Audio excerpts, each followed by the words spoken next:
സ്കൂളൊന്നുമില്ലല്ലോ, അപ്പൊ കൃഷി ചെയ്താലോ? കുഞ്ഞ കൃഷി സ്കൂളില്ലാത്തതുകൊണ്ട് നമുക്ക് കളിക്കാനാണേലും കൃഷി ചെയ്യാം. വിത്തിട്ട് ഒരു കൃഷി ചെയ്താലോ? ആദ്യം നമ്മൾക്ക് ഇതേപോലത്തെ സിലിണ്ടർ വേണം. അതിന് കുഞ്ഞു ചട്ടുകളായാലും മതി. നനച്ചു വെച്ച കൊക്കോപ്പിറ്റ് എടുത്തിട്ട് നമ്മൾ ഈ ട്രയലോട്ട് കൊക്കോപ്പിറ്റ് പറഞ്ഞാൽ ചകിരിച്ചോറ് തേങ്ങ ഒളിക്കുമ്പോൾ കിട്ടുന്ന. എന്നിട്ട് നമ്മള് വെള്ളോണ്ട് ഓരോ കുഴികളിലാക്കി കൊടുത്തിട്ട് വിത്തിട്ടതിന് ശേഷം അതിന്റെ മേലെ കുറച്ച് കൊക്കോപ്പിറ്റ് ഇട്ട് കൊടുക്കുക. അധികം പ്രശ്നം വിത്ത് മുറിച്ചൊരു പ്രയാസവും കുറച്ച് പ്രശ്നം പാടുള്ളൂ. എന്നിട്ട് അതിന്റെ മുകളിൽ കുറച്ച് വെള്ളമൊക്കെ ഒഴിച്ചു കൊടുക്കുക. അധികം ഒഴിച്ചു കൊടുക്കുന്നത് കുറച്ച്. ഇത് സൂര്യമൂലം കേട്ടോ,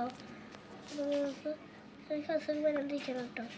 എന്നിട്ട് വെയിലാത്ത സ്ഥലത്ത് പോലെ വെക്കണം. ഈ വെയിലുണ്ടാ വിളക്ക് വെച്ച് പോവും. അപ്പൊ നീ വിത്ത് വളച്ചിട്ട് കാണാം.